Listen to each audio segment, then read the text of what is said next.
Okay, audio fine.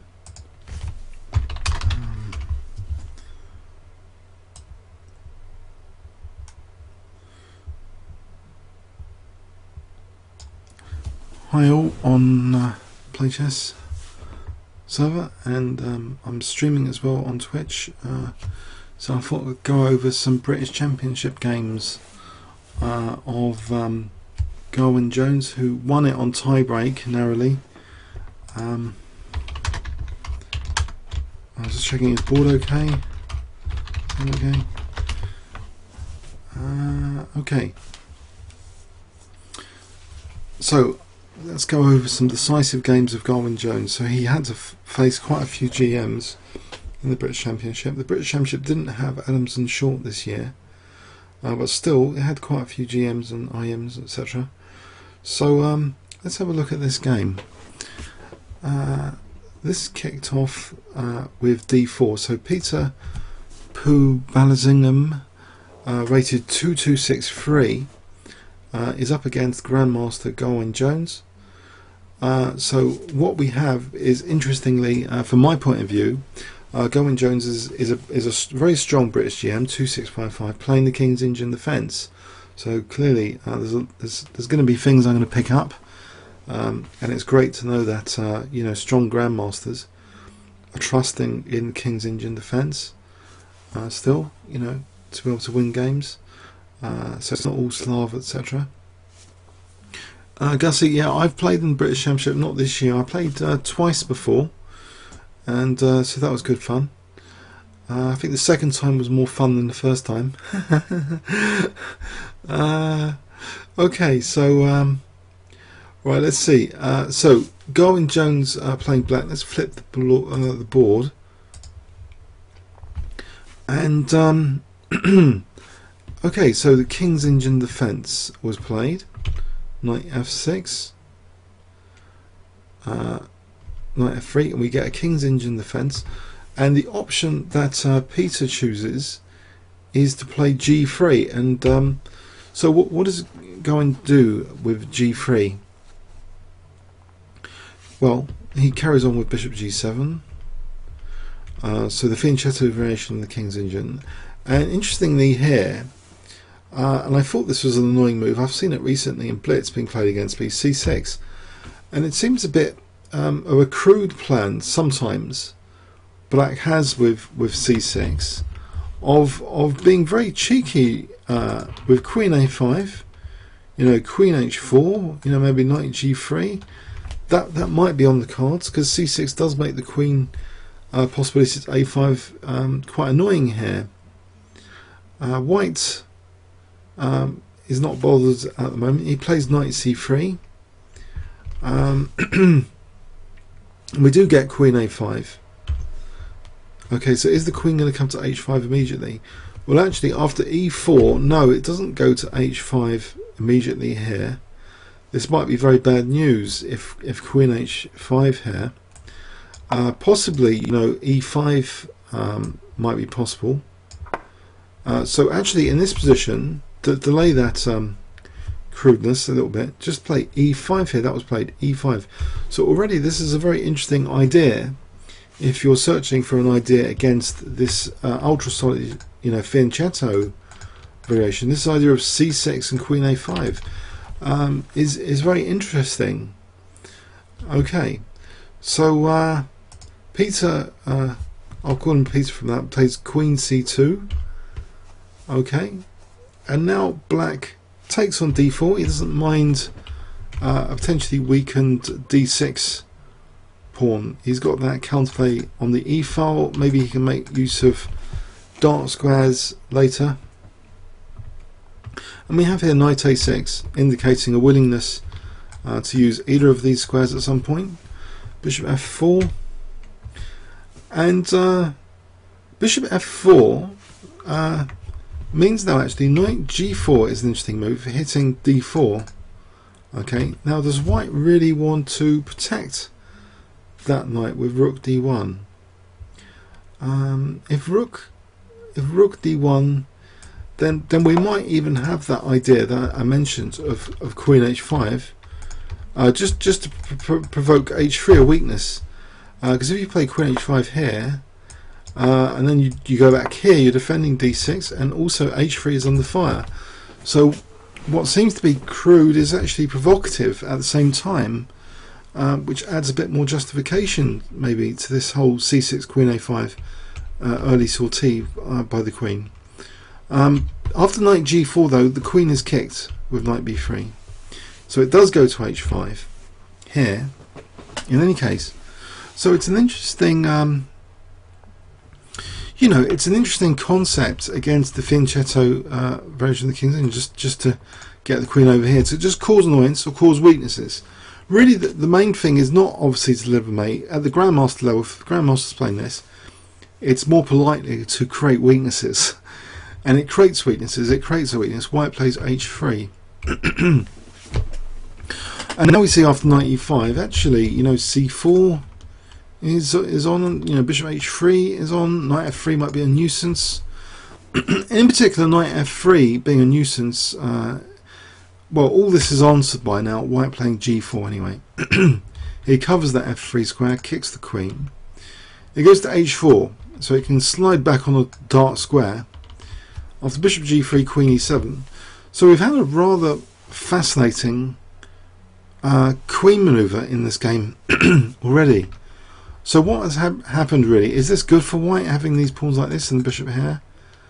Was all this really you know, necessary, this maneuver? Does it look a bit crazy to anyone here, this position? Or the resulting position, if we just look at the resulting position here, is it nice for black? What I found attractive myself playing through this game, I've played for a couple of times now, is black gets a nice, well, he uses this nice knight. The knight is threatening c4, white plays knight d1 protecting c4 among other things, but now this knight is secured, give and take here with g5, so getting a bit of protection against f4 from white, but he's weakening f5, and you might think that could be a problem, a knight coming to f5, but look at the pretty knight. It's knights like this which inspire, I think. It inspires me to have good knights. That's often a good basis for a nice attack later. Good, see, d6 is weak. Yeah, I suppose d6 is weak, but a very important principle in chess is not just theoretically say, well, this is a backward pawn semi-open file, but I'm losing my voice. I'm actually losing my voice. Sorry, I'm just going to take a Diet Coke. Hold on a sec.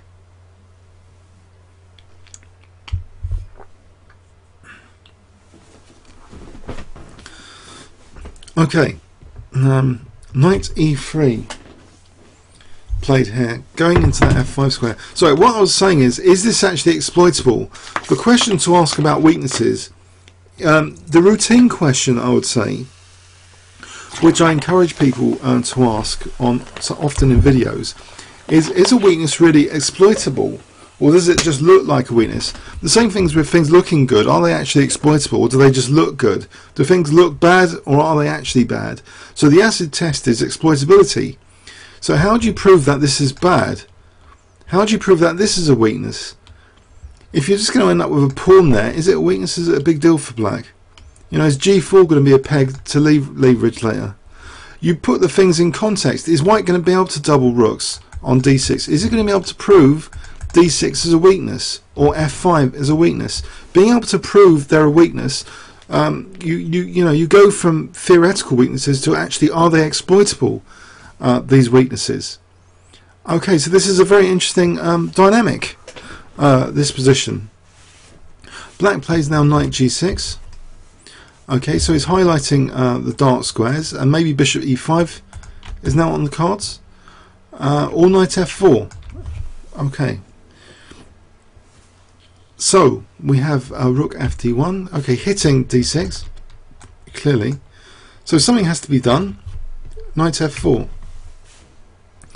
which shows, is this really a big deal? Because remember, black's got that nice bishop here. Is this knight so good? The whole position in context. Is this really a weakness? Big question, you know, this exploitability question. Okay, so rook d2. It looks as though, well, white's going to double rooks.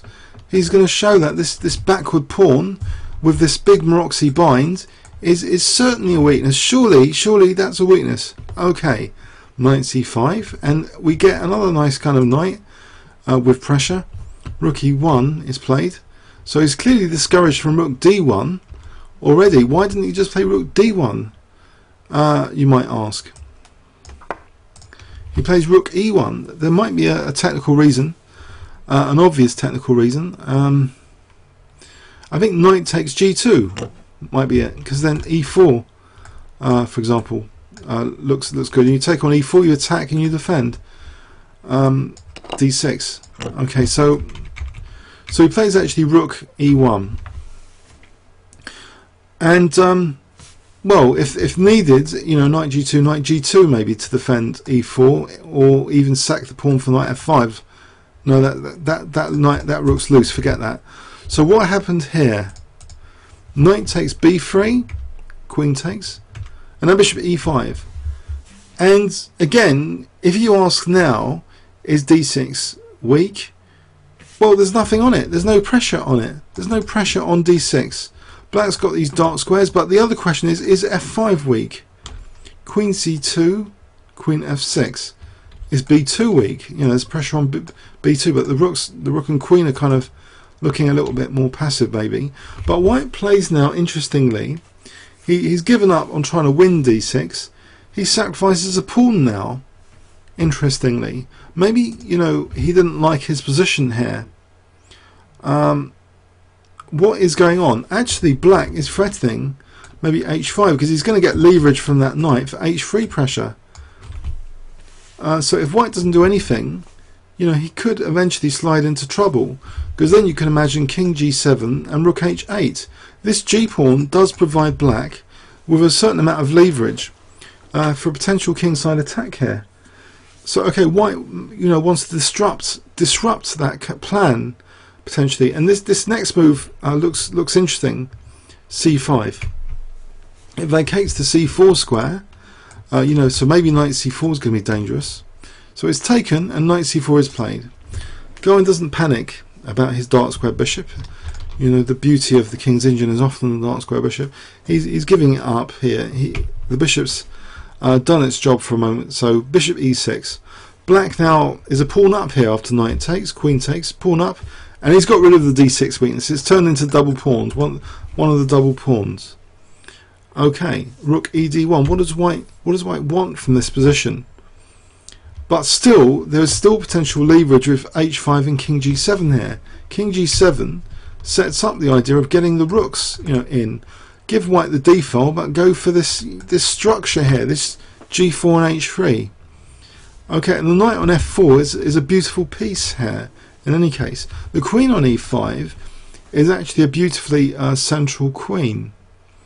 Okay, so bishop f1 is played, and now h5. And so you see this ganging up on white's king side.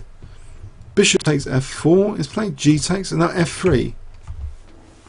Black has got interesting prospects, and a very, very interesting looking move is played here. It looks rather cheeky actually, this move, when I first saw it.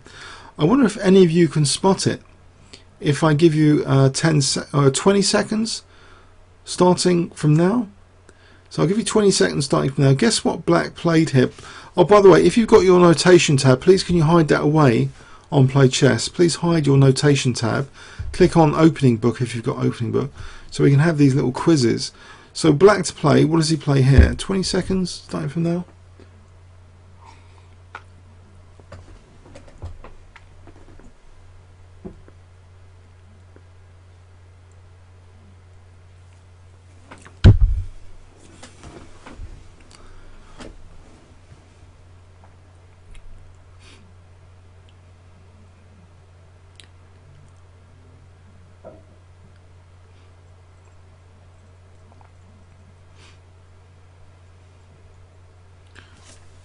Okay, no, it's like Grandmaster prophylaxis actually. I would need to give you a clue. It's actually quite a deep move, I think.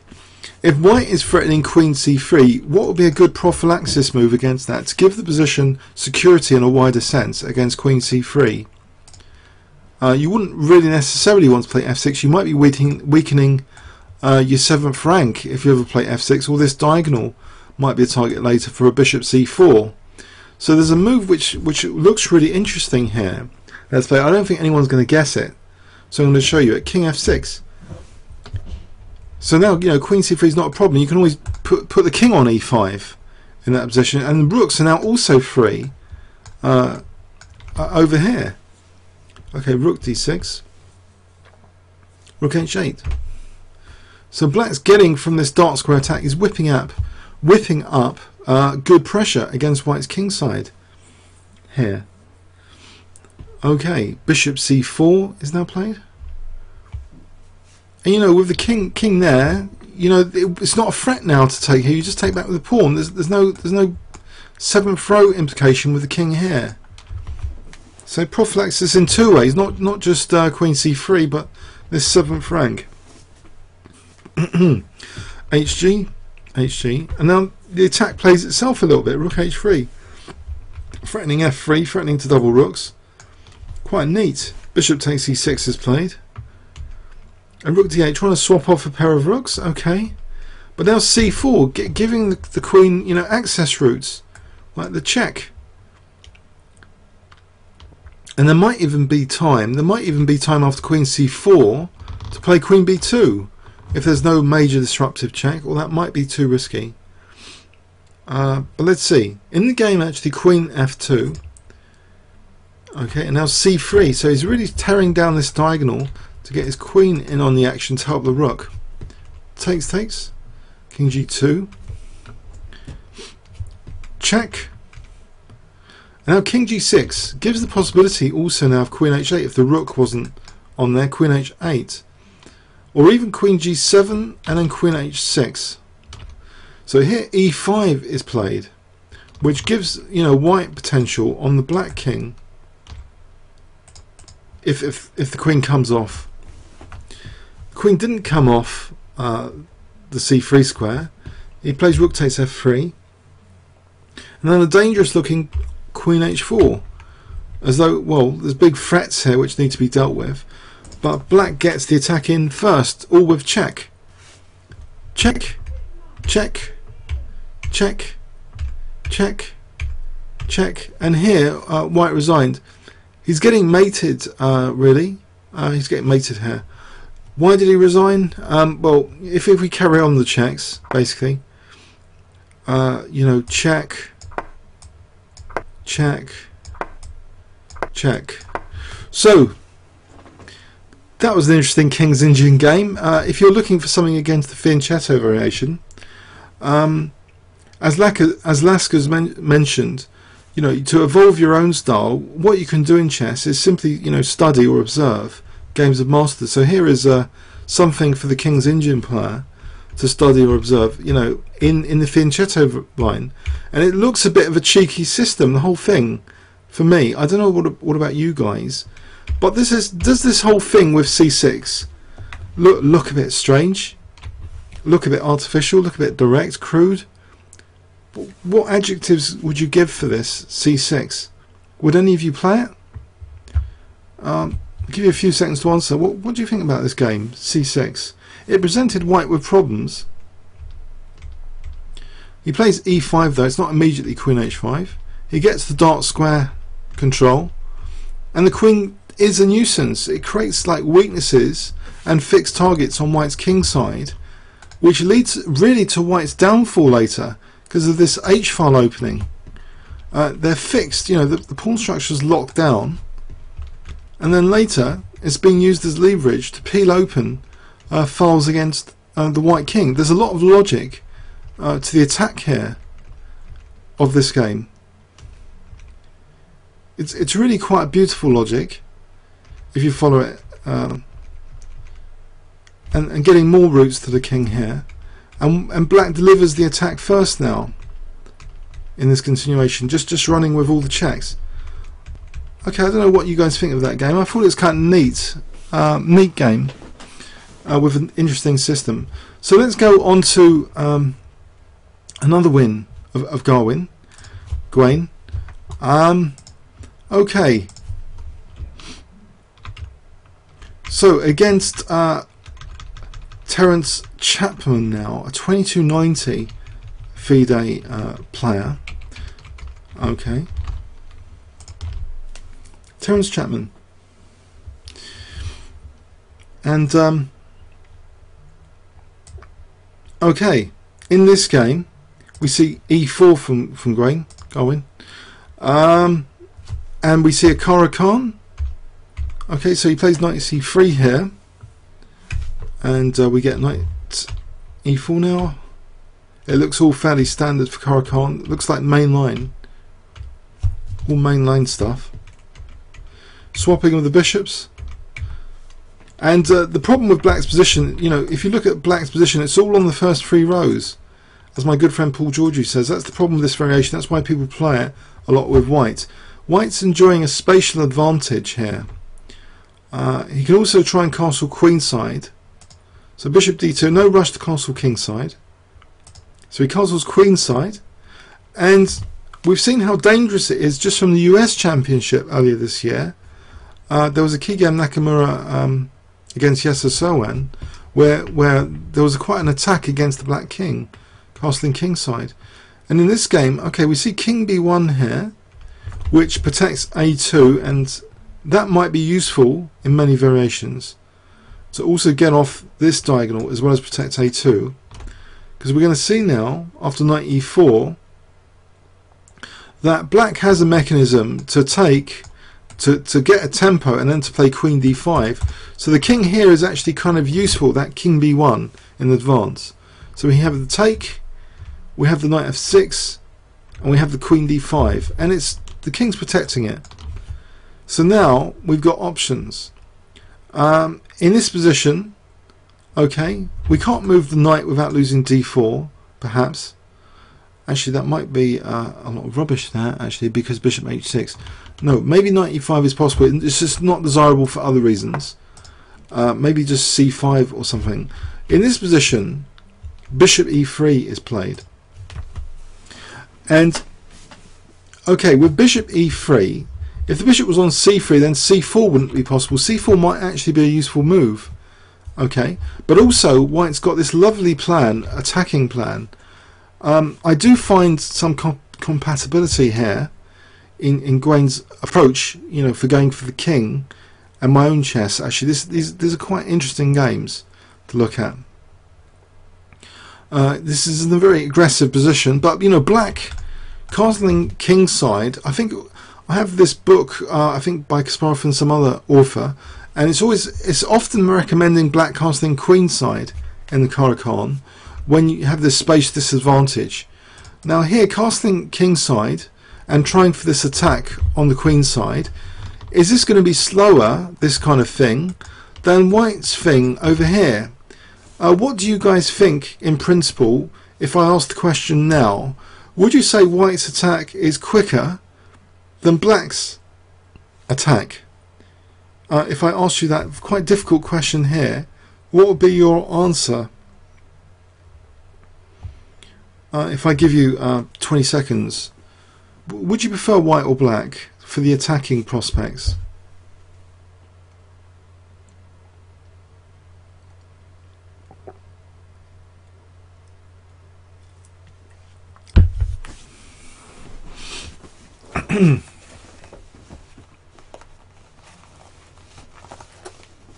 Anyone? Prefer White or Black? Okay, or should we just carry on? Alright, it is the summer, okay. There's some comments, okay. I'll probably say White a much better chance, break the setting, okay. Chess him, White is probably quicker. H6 could become a target. Yes, H6 could become a target. And if you look at White's position, there's no immediate pawn sticking out here, is there? There's nothing sticking out. If you have a pawn on B3, that's sticking out for A5, A4, AB. A3 sticks out for B4, but here we've got a pawn sticking out, H6. Something to bear in mind. Good point. in assessing the speed of the attack. You know, what are the exploitable targets which could accelerate the attack or accelerate opening lines. So h6 could accelerate opening lines for white. Okay, so knight e5 here is played first. a5, good fun this. g4, a4. Okay, so maybe, you know, black's thinking he could do this, smash white up, yeah, but g5 comes in quite quick now. So now undermining h with h6. Black plays g6, trying to keep things locked down, and we have here now h7 check. Okay, and the king actually goes to h8, because if it went to g7 you might think, well, bishop g5, bishop h6, stuff like that is unpleasant, and it's blockading that pawn as well, because h8 might be unpleasant in the future. The problem is the rook's now tied down, isn't it, to f7. That's one problem. And the other problem is these pins. So this pin here, but there's also a potential pin here if the queen can go to e5. Okay, for the moment in this position, white plays a3 actually. Sorry, black plays a3 now. And he's like, there's no open lines to the king after b3. This is shut down. But he has weakened these dark squares. It's not all completely crazy. Because if he got a knight there, you know, this knight, if it was there, that would be quite dangerous. He plays rook a7 here, which might indirectly defend f7 at some point. f3, and now bishop d8. Which kind of unpins the bishop, is protected. And this is protecting that, which means this can now move. This knight can potentially move. But there's a very, very interesting move here in this position, which I'm not sure we can say is a weakness of the last move as such. But what do you think white played in this position if I give you 20 seconds starting from now?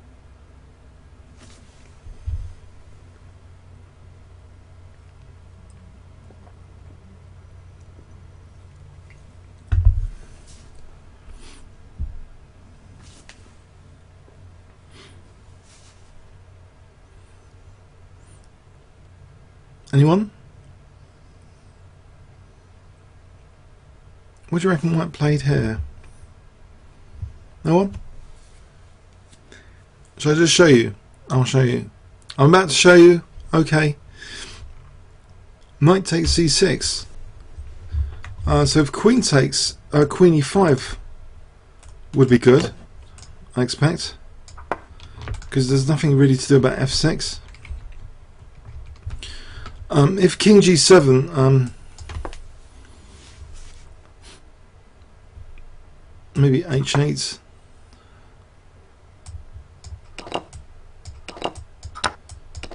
It looks pretty terminal. That looks terminal. Oh, sorry, hang on, even better. Sorry, hold on a sec. No, I don't think queen h2. No, I think that variation was okay, but actually, okay, in this position, queen takes g5 was played. So he's lost actually the exchange. This rook is attacked. So black's lost the exchange. But he has got potential, it seems, on the dark squares. This knight can hop in. So b4 fixes that c3 for the knight to hop in. So even though the exchange down, he's still fighting for a bit now. Queen e5. Queen's come off. Now knight d5. c3 is defended very nicely with knight b5, it turns out, after bishop e7. Now rook d3. Really this is a precision move, because now c4 is on the cards and being able to take and take.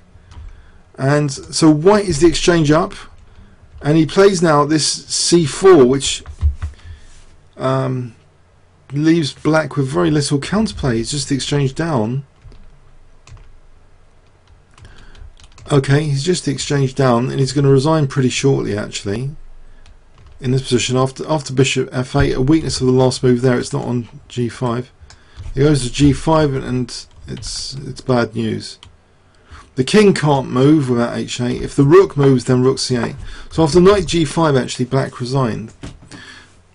Alright, here's the exchange down here.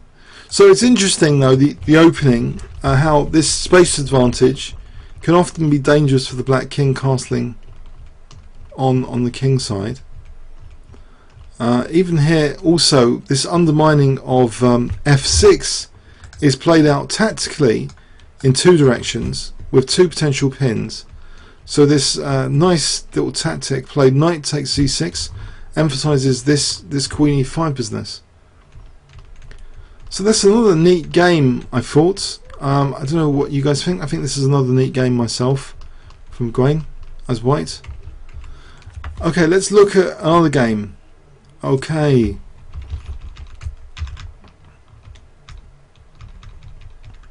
So this is against, now he turns into, he gets Grandmaster opponents now. So the first two rounds was a bit of a warm-up. And now our first Grandmaster opponent, if this is in order of wins. No, actually there's some other draws as well, so sorry, forget that. This was in round 2, this game. Now this game is in round 3. Okay, we are following the rounds at the moment. Round 3 game against Q4 Cal. So first Grandmaster opponent, 2-4-4-1. But remember, Gawain's 2-6-5-5. Okay, so he outrates him on the FIDE. Will that mean anything in this game? Okay, knight f3. Actually, this game's interesting. It seems Keith had a very good position for a very long time, I think, on what I saw when I played through this before. So c4, d4. Okay, now a3, which is I think a Petrosian Kasparov, or was it Kasparov Petrosian? a3. Anyway, it discourages that bishop b4 clearly. Knight e4, and okay, white's fairly solid here. He doesn't mind the exchange of the light square bishops, and he gets in d5, but it looks as though white's got the space advantage here. So Gawain's having to sort of accept not an ideal looking structure here. In fact, d6 on the semi-open file looks worse than the other game with the King's Engine, because it looks as though white can actually place pieces on that d file and torture black. In fact, g3 part of that torture, because the bishop coming here now doesn't even mind a slight weakness on the light squares, because you know d6, the d file, where are black's files? Where are black's files in return? Has he got pressure on the e pawn? Well, he does mark out the e pawn now with d6. Okay, he has to defend that d6. Okay, and he's getting ready to maybe do something with this semi-open e file. Okay, queen c8. Putting pawns on the light squares away from black's dark square bishop. h6 might be useful later in some crazy position if circumstances change crazily for g5 maybe, but again also maybe bishop g5 or knight g5 is ruled out as well for the moment. Now bishop f8, and now a6, as though you know maybe b5 in the future and try and undermine this pawn chain. So here's some manoeuvring from both sides a little bit. Now the bishop being repositioned here is kind of nice on this diagonal, but it's challenged. So actually we get bishop exchange out of that. And again we've got this like Maroczy binds now against the backward pawn, so it looks in theory as though this could be quite miserable for black, this position in theory. Okay, okay, so g6, and we get a nice trebling. It looks pretty. Attacking the knight's defended. Now almost this move looks like you know, to weaken black's you know, light squares, sorry not this one, light squares, or get this you know damage on you know, to put pressure on these two pawns. But actually it is taken here. Queen h5, so it looks as though, you know, isn't rook h1 going to be dangerous? But mind you, Okay, black's got pressure on e4 here to factor in, but then d6, you know, this. So what is going on here? Black doubles on the e4 pawn, queen f5, inviting an exchange of queens, which would be terrible for black because then you just lose this d6 pawn for nothing. So actually king g7 is played, queen d5, and now this invitation for the queen to go to b7, which is away from the king. Now there are some potential weaknesses around the king here. So knight g6 signifies, you know, offering both these pawns up, but this one might be a bit poisonous because of d5, you know, hitting the queen like this. He actually takes this one, so the queen's away from the king here. Looks a little bit risky in principle, but where's the proof that this is really terrible? If you take on e4, then, you know, d6 probably drops, and maybe the queen can come back over here. So we need proof here that black's got enough counterplay. Can black drum up an attack here? Well, he plays h5. Okay, after rook h1 against h4, rook takes e4 is played in this position because there's no doubling, there's no rooks being doubled here. Queen takes b6. Okay, still a pawn up. Okay, in the end game this pawn's going to queen, but before the end game we have gods gave us the middle game. So queen f5 is played, offering d6 in two ways, but you know, maybe now things are looking a little bit dangerous.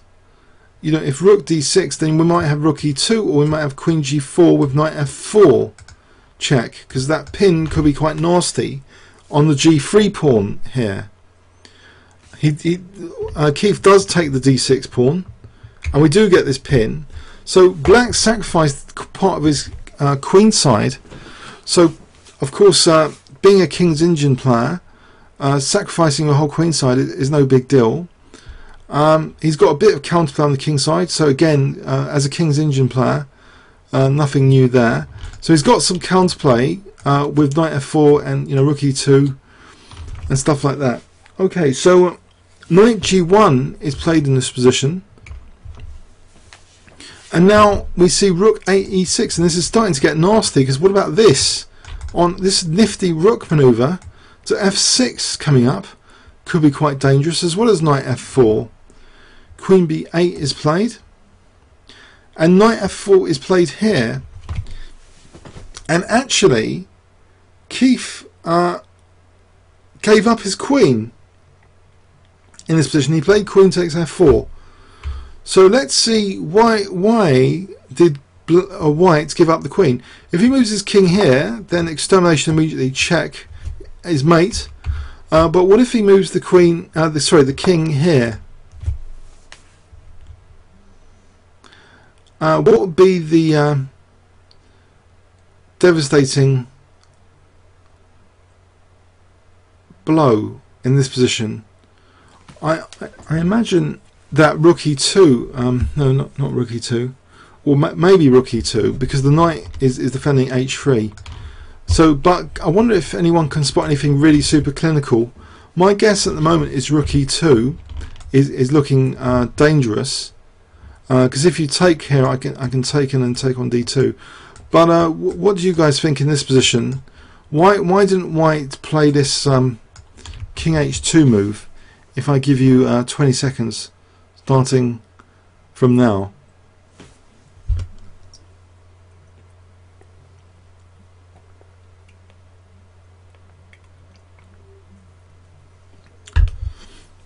Ah, yes.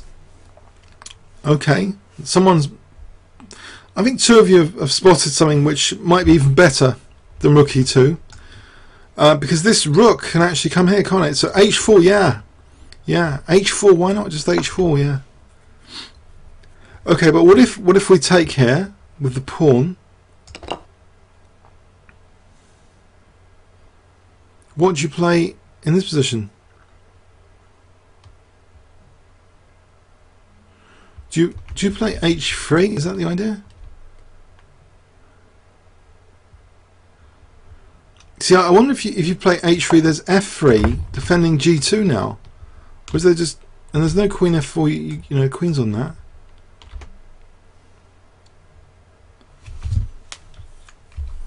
So I wonder, is this h4 really the best move? What's the follow-up after takes? Is there a follow-up?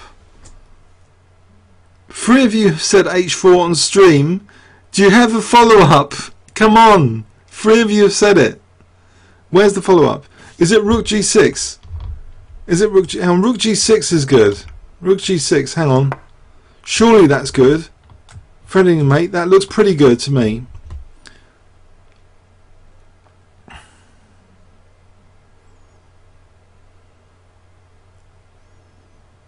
Rook g6.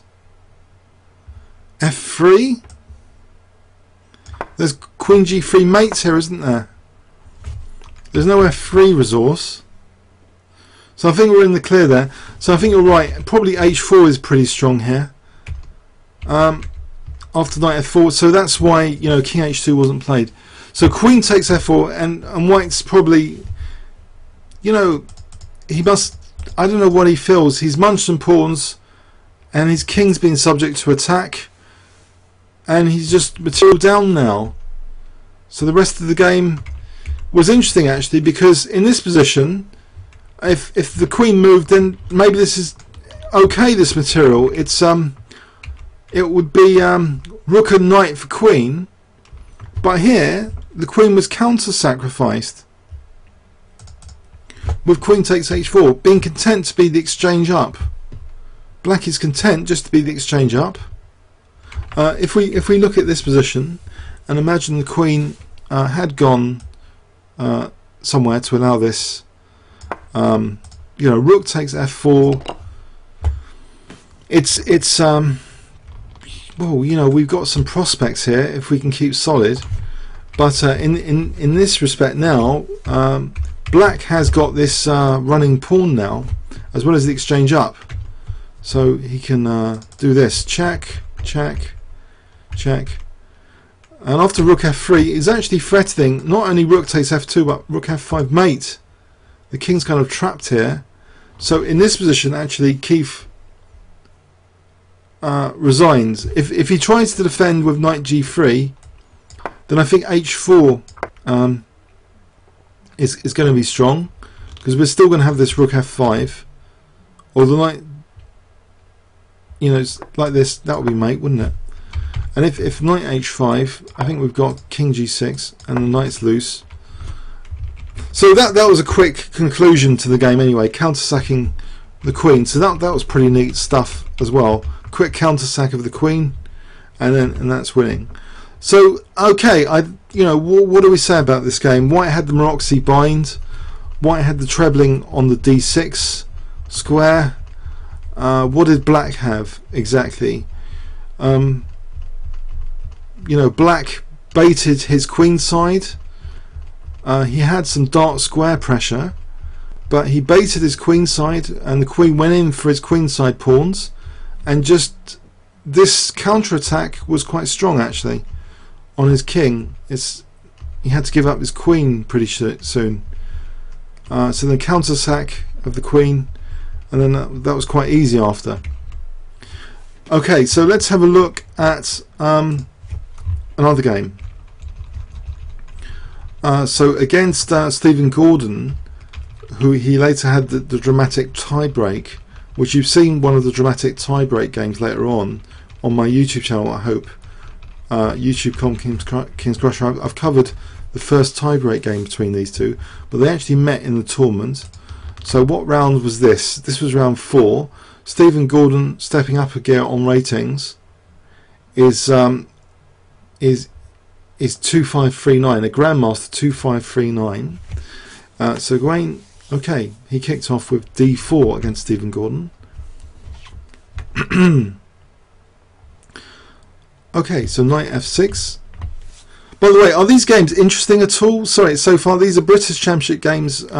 Stephen Gordon, they ended up with the same points, so really technically they're joint British champions right now, but the tie-break, which was based on 2 rapid games, was won by Gawain Jones. So that's the situation. So they both ended up on 9 out of 11. and this was their encounter in round 4. Okay, so we saw actually an IMSO engine. So knight c3 from Gawain inviting bishop b4, and the Rubinstein variation, Rubinstein e3, solid continuation. White's voluntarily closing up the bishop, but doesn't really matter here. c5 knight ge2, preserving the structure, being able to recapture on c3 with a knight if needed. C takes, e takes, black castles. After a3, black actually goes back to e7, and this knight looks as though it might not be naturally placed here, and it's more development time for white incurred by this. The knight doesn't have to go here, it can go here, and it does go to f4. So we see d6, and is the knight a target here for e5 later? Well, that's one question. In fact, after bishop e3, e5 is immediately played by black. D takes, and white seems to get the nice cozy knight fd5. But is this such a big deal? Is this such a big deal in this position? Okay, black takes on d5, and we see c takes d5. If knight takes d5, again, is that a big deal? I don't know.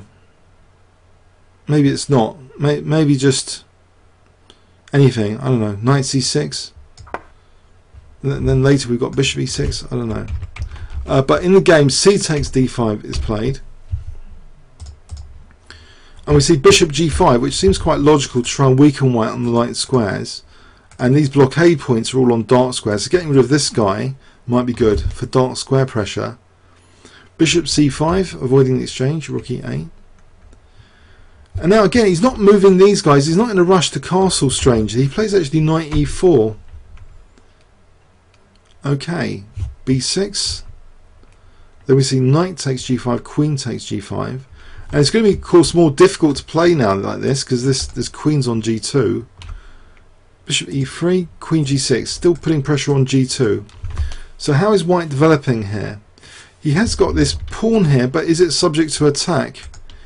Can black get some nice squares? Can he get his rook there? Can he start putting pressure on d5? How does white actually develop here? Gawain plays queen a4, hitting the rook. Okay. The rook moves, attacking this guy. And then we see tactical move g3. Interesting. Sorting out this bishop. Now bishop g2 will be skewering the rooks if that rook dares to take. And e4 is under control here at the moment. So bishop g2, yeah, there might not be an answer. Rook a5, there's queen a8. Or there's queen a8 of rook d5 anyway. Forget rook d5, it's not a threat. Rook d5 isn't a threat here because we've got queen e8. Sorry about that. Bishop b7, rook d1. Okay, so knight d7, as though this might be a good tempo gain. Bishop d3, interesting. Why did he go to d3? Why not to g2? Isn't g2 the more natural square? So is there a problem with bishop g2 in this position? Does anyone know why bishop g2 wasn't played?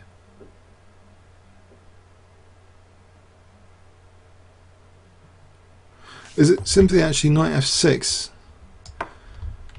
We got quite a lot of pressure now. That might be good. Knight f6. Because then we might have e4, and then this pawn is really goner, isn't it? But in this position actually bishop d3 was played, hitting the queen. Queen moves. And now we get a very playful dance sequence between the bishop and queen on move 21. The queen's attacked again, and again, and again, and again, and again. And it finally goes to f3, as though a draw has been declined. So maybe if he wanted a draw, would he have just played queen h3?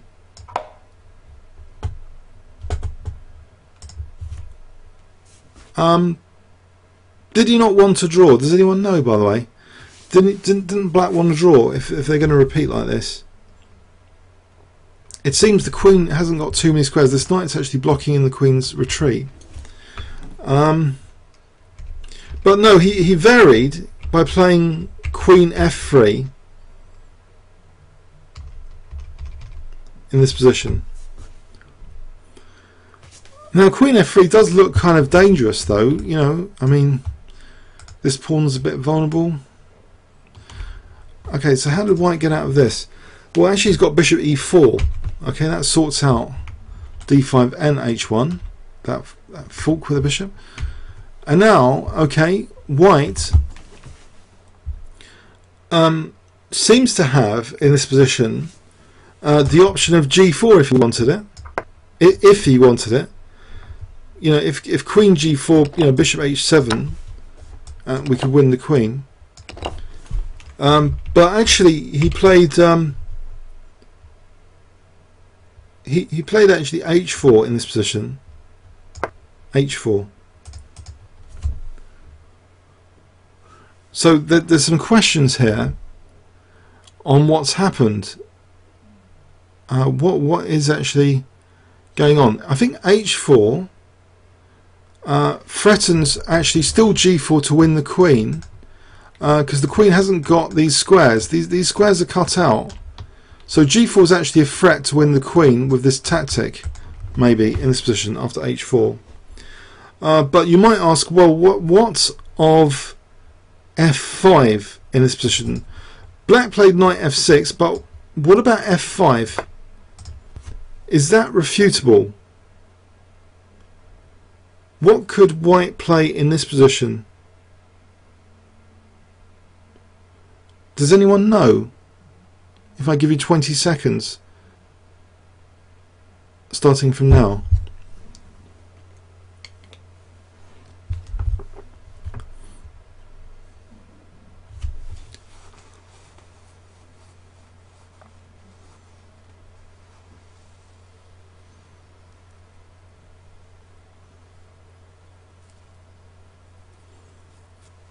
Anyone? I haven't checked this with an engineer. It's a question I have. But you know, what's wrong with f5? Is it just a bad move in principle? Maybe white just plays bishop g2. And this is anything better, I'll assume. Okay, bishop g2 or something, or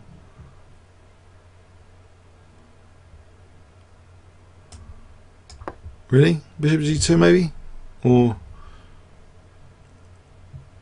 maybe knight f6, queen b3. I mean, maybe it's okay for white. Right, no one's mentioned anything, so okay, that wasn't played in the game. After h4, knight f6 was played. Okay, that seems good as well. Anyway, okay, bishop g5, and now this queen is the only thing protecting e4, and black plays this, you know, decoy for the queen to move off. Okay, so he takes on e4, but he's giving up not only the exchange but also well, actually that's not on because knight takes g5 and that pawn's pinned, isn't it? So he's giving up the exchange basically. Queen takes b7 is unplayable because of knight takes g5. Okay, so he gives up the exchange, but for what? What is the idea of black in this position? Rook takes d8, queen takes b7. It's to play queen f3. Clearly he's attacking h1 and f2, but this is defendable. There's one move which defends here, it seems. Well, the evidence of the game, it seemed. He played rook h2. If he plays rook f1 here, I wonder, rook f1. Well, it seems knight g3 could be embarrassing, threatening mate, and this would be a nasty mate. Whoops.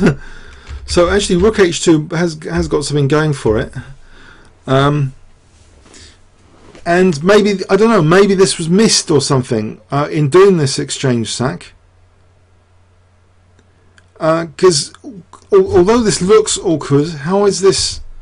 How can white be slayed here? Is black just exchanged down here? He goes for it with knight takes g3, so he's just a rook down now, a whole rook down, and the checks. After king e3, he's offering d1 because we've got now queen f7, haven't we? Mating. You have queen d1, queen f7, and then it'll be mating. So we can't take that, and so have the checks run out for the moment. We've actually got this threat now.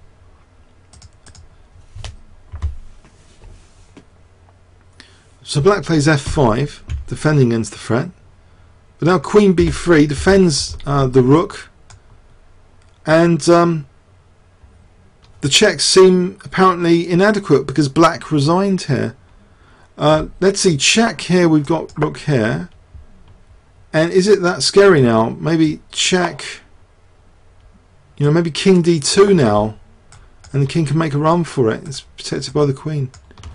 So I don't know, I think black made, it seems as though black, superficially from this game, played an unsound exchange sacrifice here. He avoided the repetition draw, which it seems as though was kind of likely. There seemed to be a repetition draw, and it was refused with queen f3. And then he went for this g4, seemed to be threatened to win the queen, basically because of the bishop h7 tactic. And we have here a position where black gave up the exchange.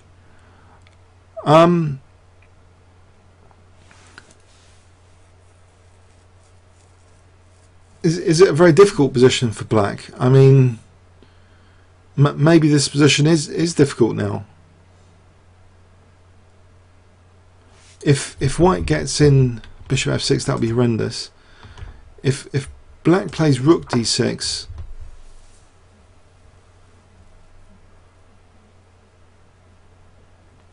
I don't know if it's that bad. It might be.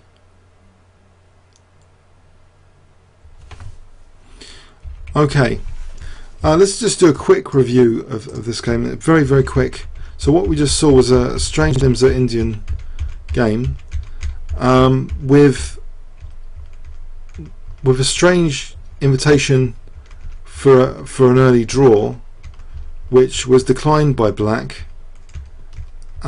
With this now uncorking an exchange sacrifice, which didn't seem to work because rook h2 seemed to defend everything. I haven't engine checked this. There might be some magical resources or something which I've missed, but this is the gist of the game anyway. Okay, so let's go on to another game against Matthew Turner, another GM opponent. We're going to see Matthew Turner now.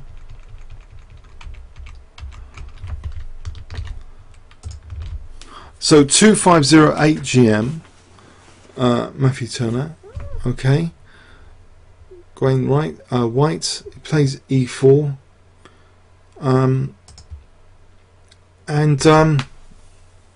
okay, we see a dull kind of defense from black.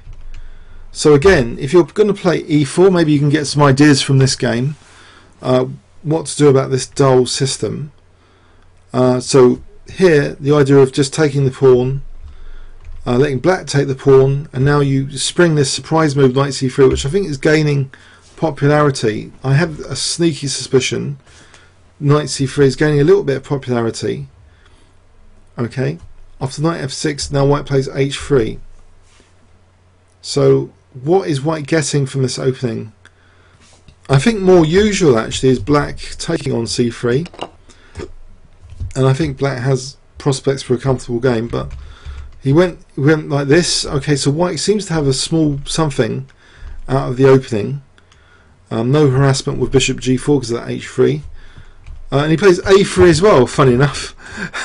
both these pawns, if you look at the older games from the 1930s, I've noticed they have a tendency to be quite keen on the move A3 in the Queen's pawn systems. But A3 here, is it really useful? It does stop Knight B4, which could be really annoying. Okay, Rook E8, now white castles. H6. Is black's not terrified of any later sacrifices on H6, apparently. So Knight E2, and it looks as though, you know, maybe this knight can come here. Maybe this can go here. Maybe some crude stuff can go on. D5. But actually B3 is played now. Knight F4. Bishop D6. Now C4. And black voluntarily gives up the dark square bishop in this position. He plays bishop takes F4, which may be a mistake. Who knows? Rook bishop takes F4. Okay, Rook C8. I mean, visually this looks nice for white, in my opinion, to have the bishop pair now, and the grip on E5. You know, it looks as though it's nice for white. Rook E1. Okay. Queen D7 is played. Now Knight E5. So he's getting a pawn now on E5, which is dislodging this defensive knight away. Black takes on C4 here. B takes C4. Still controlling that D5 square. But his pawns are a bit isolated here. On the other hand, dynamism, he's got the B file potentially. He's driving that knight away. Potentially Rook ED8.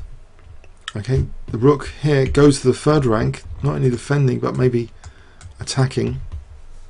Queen D4 hitting the bishop. Not minding EF, but EF is actually chosen here. So white gives up the dark square bishop now. If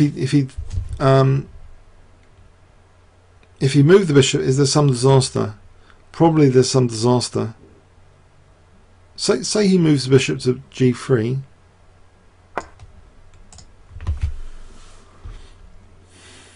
Just bishop C4 maybe.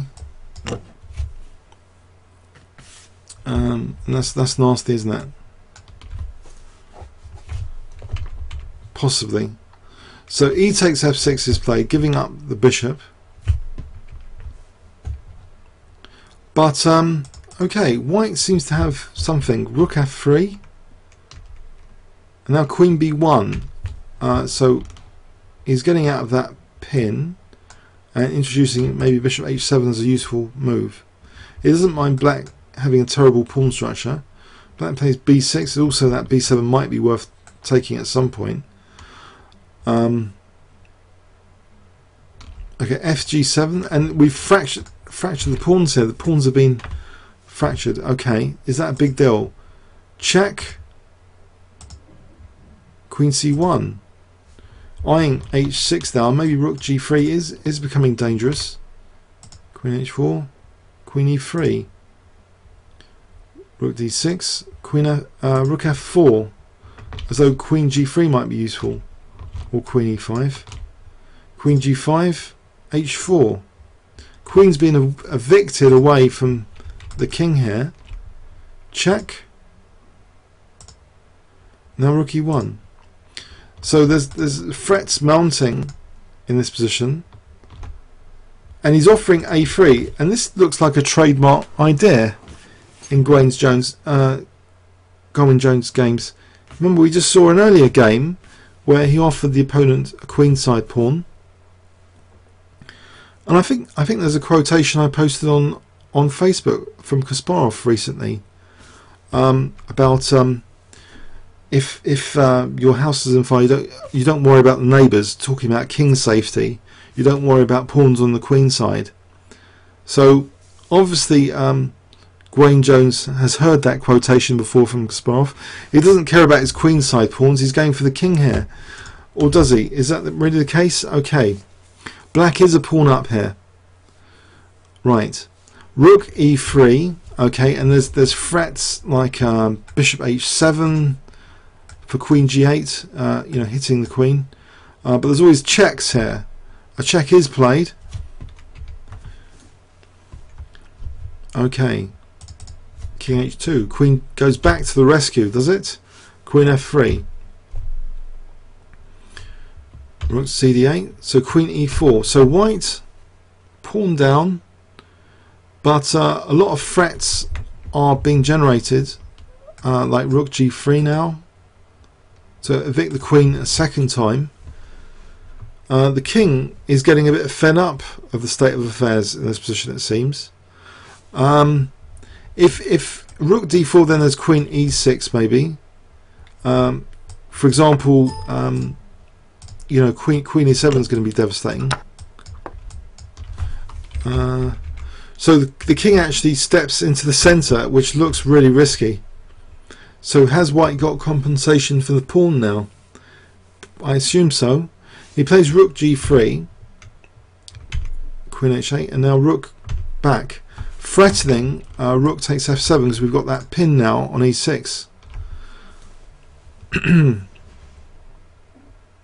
Or is it? Okay, I think it is. Rook f8 defending f7.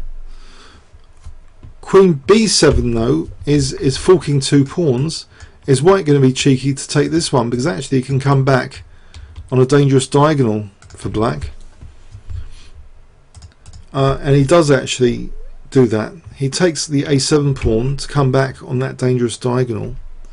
Check, and then we see a little consolidation of white's position before going in for the final attack with g3, making that diagonal a bit safer. And now also rook e3, because that pawn is protecting the rook. So rook e3, getting another horrendous pin reintroduced. After rook fd8, we see bishop f5, and I think the final blunder, king f8. Now we see rook e3 winning a piece, because this e6 is dropping off. He's just skewered the queen and e6. So here black resigned. I think we're seeing a little trademark concept of, if you want to win games, you give up your queenside pawns and you go for the opponent's king.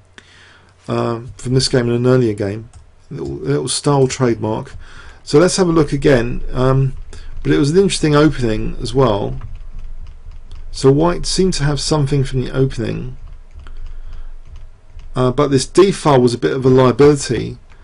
But it was managed quite well, it seems. And so he sacks eventually his a3 pawn here. Critical moment, sacking that pawn to get more and more pressure on the king side. And all these pins and stuff, very very annoying, I think, with time pressure. So okay, rook e3, end of game there. Okay, anyone still awake? Should we carry on? Wanted to look at all the decisive games, ideally. Against Jonathan Hawkins. Should we have a look at that? That's quite interesting. I think that was voted by Andrew Martin as game of the day. I think this was an excellent game.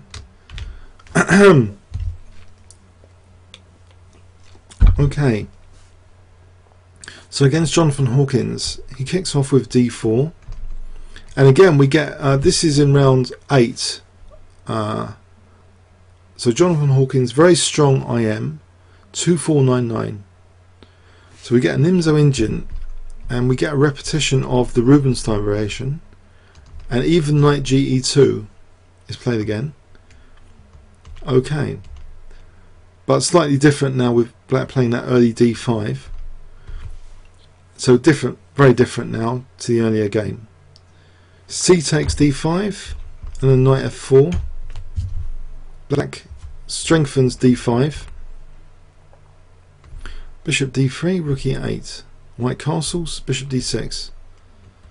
White plays f3, which looks as though, well, there's prospects in the centre later. Queen c7, okay, putting pressure on f4, discouraging e4 clearly. Right, so in this position, a very strange looking move is played here. Very strange, but it is perhaps to do with this issue of the f4. But behind f4 is also the h2 pawn. But White really wants to get informatically this wedge. If he gets this pawn wedge on e5, for the attacking player, a pawn on e5 is a really cool thing to get. And this next move is really interesting in that respect, that maybe he's prepared to sacrifice to get e5, or to provoke weakening of black's pawns if g5 really is a threat on this diagonal. This is a really interesting move now played in this position. I wonder if you can guess it if I give you 20 seconds starting from now.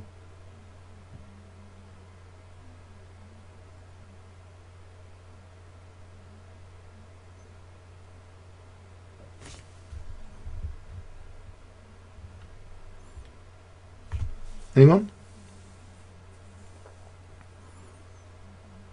A really cool move.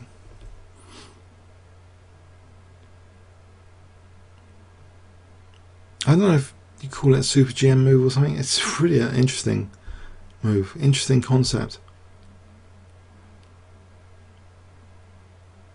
Any guesses?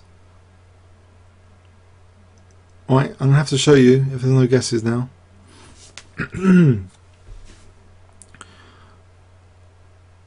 Okay, the move Queen D2. Queen D2. So it looks as though A, E4, E5 if black doesn't do anything because he's protecting F4. And B, if G5 is like pawn sack time. But how? Knight E2 because he wants to defend G3 without getting mated. Check. Here, and it looks as though, okay, with G3, he's got that H file. He'll still have E4, E5. This will be a target. So there's adequate compensation here. We must assume, visually. I would say it looks as though this is a dangerous attacking position. So Queen D2 is a very interesting move, setting black some interesting problems now. And black actually voluntarily gives up the dark square bishop. Maybe he's in slight shock. He gives up the dark square bishop.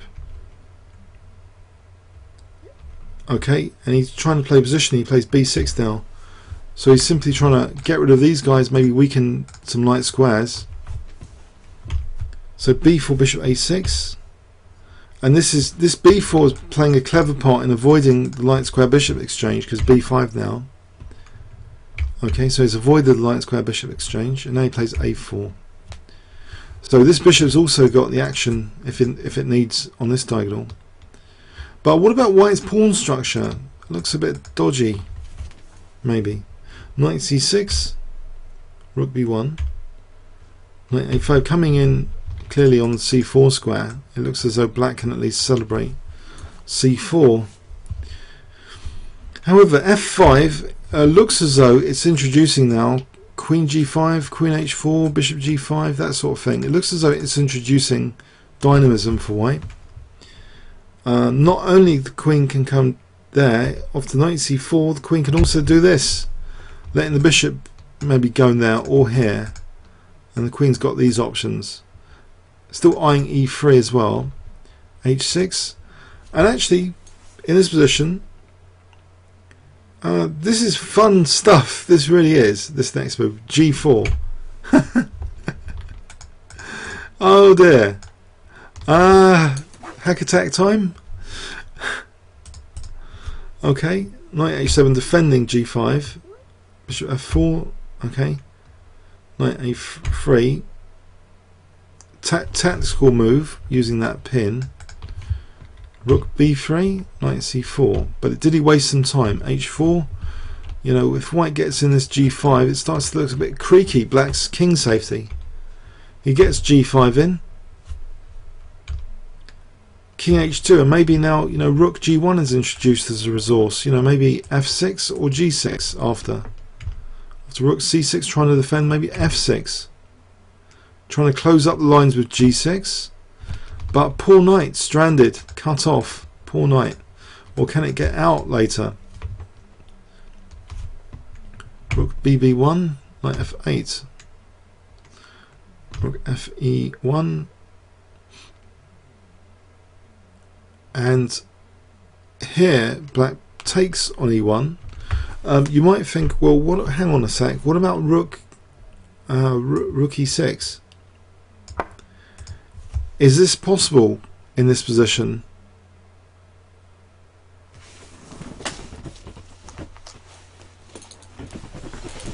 Is there any objection to Rook C E6 here?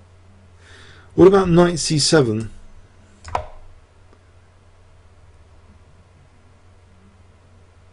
I don't know if that's a strong move, or is there something stronger?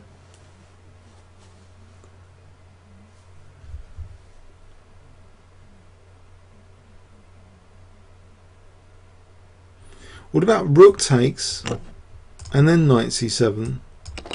Because then we're forking. I'm not amazing tactically, I must admit, but this looks good. Okay, so maybe that's why Rook takes E1, which you wouldn't normally want to do, perhaps, because you're developing white a bit. But now he plays Knight E6. Okay, Bishop G3, maybe it's not so bad. Knight D6. Now we see Rook E5. So on that D5 pawn. Knight C4, defending D5. Rook E2. Knight D6 again, Rook E5. Is this another invitation for a draw? Okay, what's going on here? Another draw invitation? The knight goes back. The rook goes back. The knight goes back. No, but here we see variants from Gawain Jones. He plays actually now Queen E1. So it's helping you get to that 40 move time control for extra time. Queen E1. And it looks as though now Bishop G6 is on the cards. Okay, so Knight F5 is played, which looks a bit dicey. Bishop takes F5, G takes. Queen B1 hitting that F5. Not only, okay, and if Bishop takes, you attack the rook. You haven't got time for Knight D4. Okay, so black played Rook C4 here. So we see Queen takes F5 with a nice pin, and now also threatening G6. Rook takes A4, which looks kind of nasty on this, but black's king has had it. G6. He's offering up B5. It's time for the attack. It's taken. Queen takes H5. Threatening now, you know, check and mate. FG, check. And now a beautiful final move, which I think has been featured in blogs like Susan Polgar's blog, etc.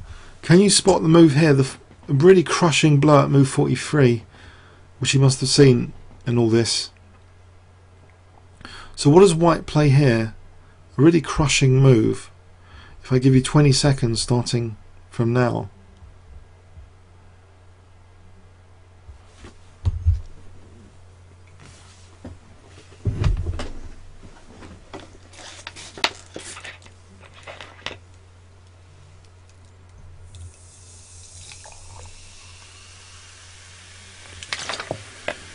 Anyone? What does white play here? White's play and win.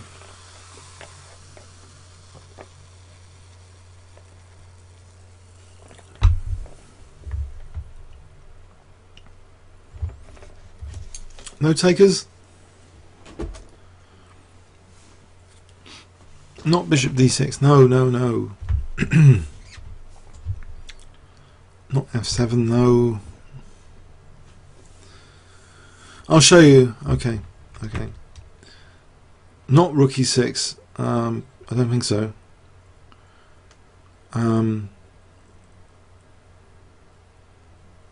Although that needs to be checked. No, just the immediate bishop f4. So threatening that vicious bishop h6. Now in the game continuation we saw taking, allowing check, and then mate. Okay. But what does black do? His king's kind of stuck there. This is an extra attacking piece, as Kasparov would say. A pawn next to the opponent's king is like an extra attacking piece. And also we've got this opposite colour bishop situation, which is also an extra piece. So we've got an extra piece here and an extra piece here because it's not the same colour as the opponent's bishop. It's grim. If queen f7, I think we can just play check, and then rook takes e6 using rook takes e6. And win the queen. So bishop f4, crushing move. What an extraordinary game! What a great attacking game from the Nxb3.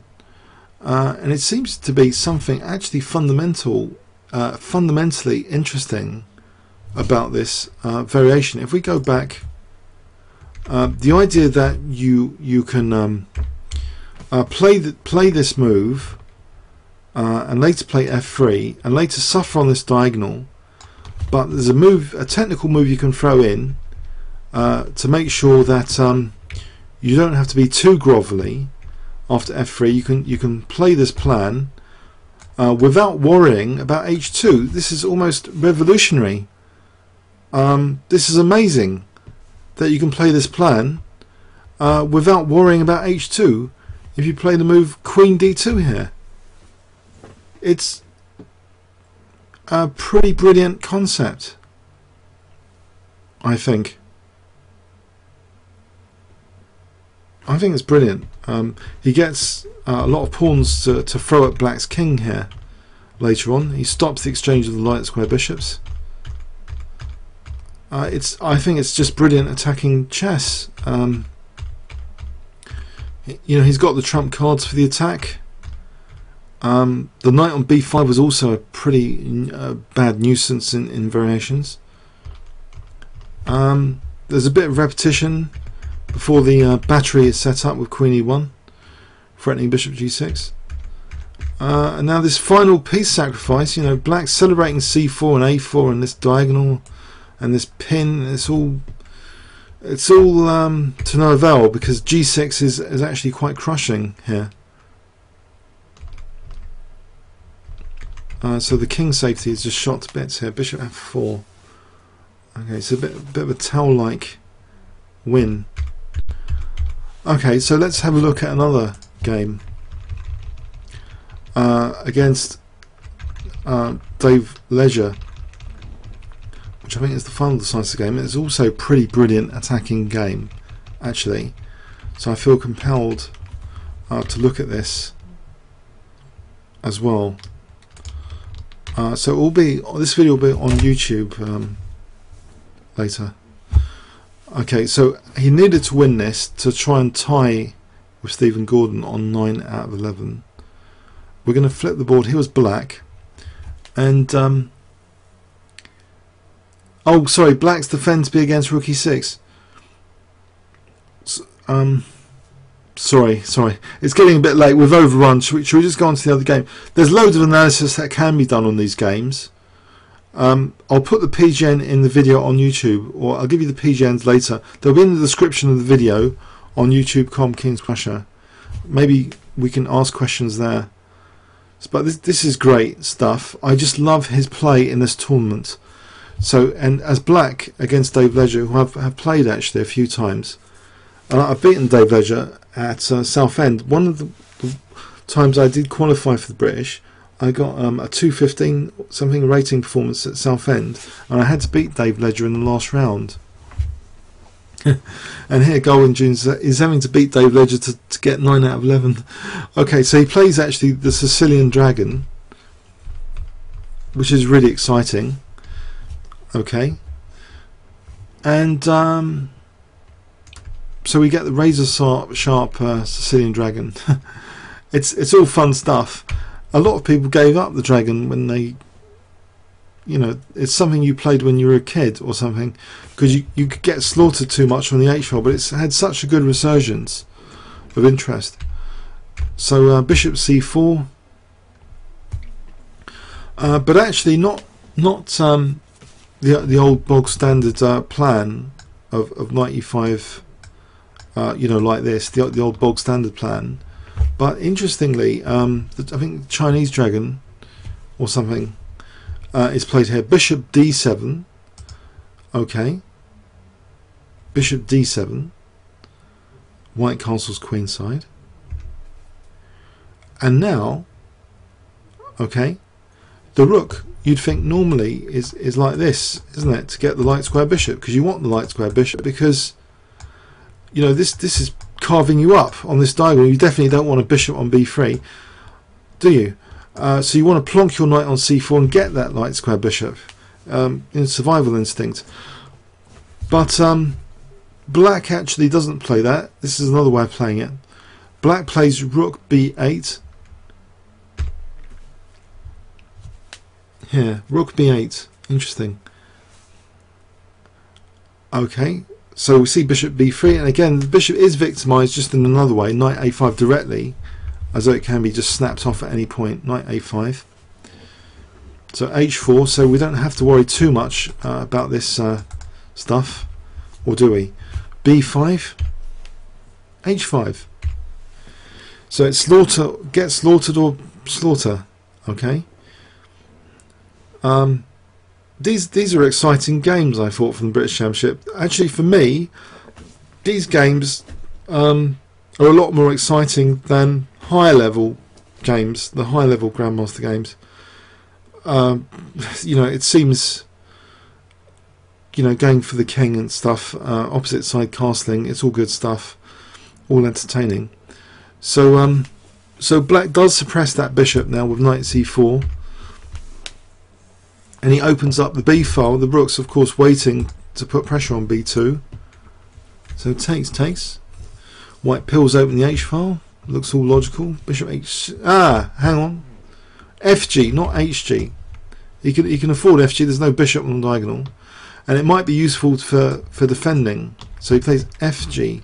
So that's an instructive thing if you're going to play dragon, to know when to play hg or fg. If he plays hg, it looks as though it's an easy slaughter, really. Your king is going to have trouble here, probably. Sorry, there's a question on stream. Take the h pawn with the knight. If the knight's position is not pointing at h.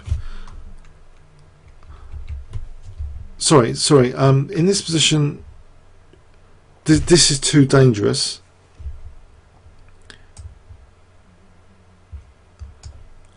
I think my brain's not really in gear. I'm going to have to follow the game. Sorry. Okay, we're going to have to follow the game. I'm running out of mental resources here now. So f takes g6. I don't think I can take too many questions at the moment. F takes g6. So we've got the potential resource of rook f7. Okay, to defend. Possibly. Is that one of the ideas? Or not? Also, have we got an escape plan for the king? Well, after bishop h6, not rook f7, but actually daring just to play queen b6 now. Okay, so he's hitting b2. White blocks b2 by playing b3. Okay, we have c takes, a takes. And black kind of decoys the queen away from his king. So trademark Gawain Jones from other games. He gets the queen away from their king. Even if it looks a bit scary now for knight d5 to mate on h7 if this knight's dislodged. Rook f7. Okay, so the point is there that taken like that did offer rook f7. Okay, queen g5. But these rooks, are they as coordinated as these two? Rook c8. Okay, and now knight d5 is played.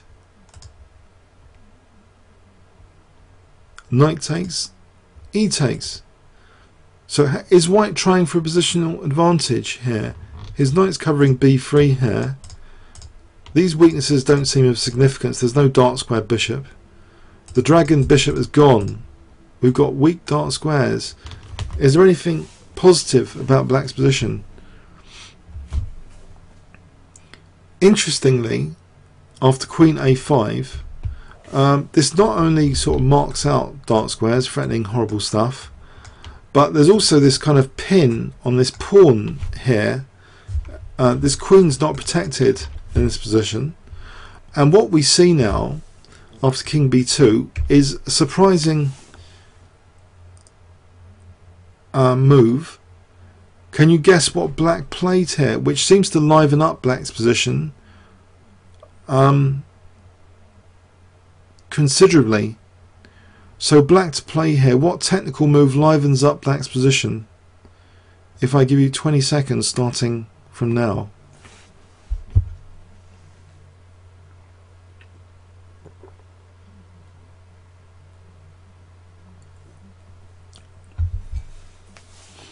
Anyone?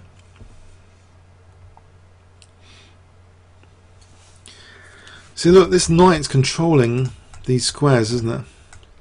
How can we kick this knight? Clue.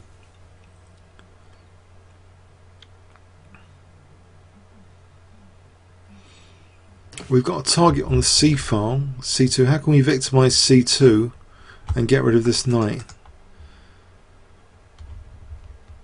We've got pressure there. It would be nice to have a bishop here, wouldn't it? Yeah, taking account of the finer nuances in the position. The more observant of you. Remember, Max Erver said strategy requires thinking, tactics requires observation. So you can observe here that actually e5 is possible. Because if d takes, you're leaving your queen and pre. And if e5 is possible, then the knight is actually having to move.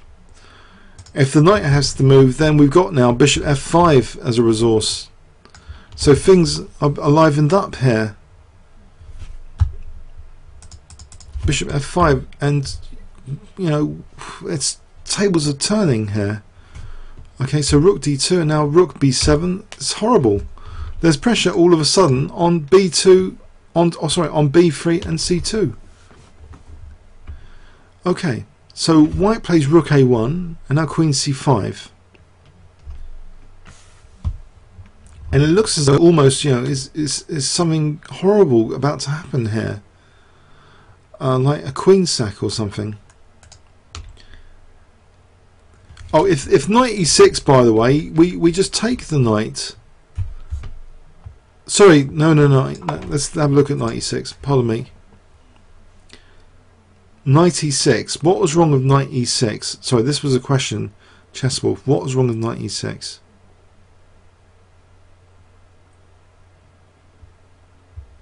Possibly, you know, queen c3 check, because then c2 is dropping off, isn't it? Yeah. You see, that's why I think knight e2 defends c3, doesn't it? Yeah. Does that answer the question? I hope it does. It looks pretty convincing to me that knight e2 was necessary. Okay, so we have this passive position. So rook c1 here, king g7, which king's kind of protecting itself a little bit. The rook's protecting over here. G4, and also the king sneakily now is supporting this new resource h6 to really push the queen out of the picture, away from the king even further. So queen h4. This is, we've seen this now 3 times in earlier games.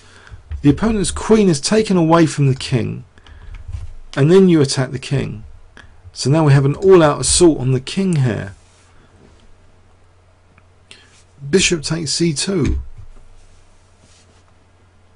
It's crashing through. Bishop sacrifice. Now rook sacrifice is like Tau in this tournament.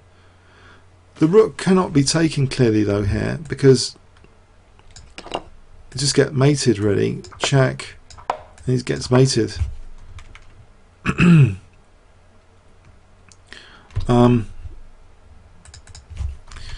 So okay, it's just bishop sack at the moment. Check, check, knight c1 forced, check. my dog downstairs is agreeing with all the moves with the bark. Yeah, okay, so but here queen d3 check is the final move. White resigned here because I think, you know, king e1, it doesn't look that inspiring after rook takes c1.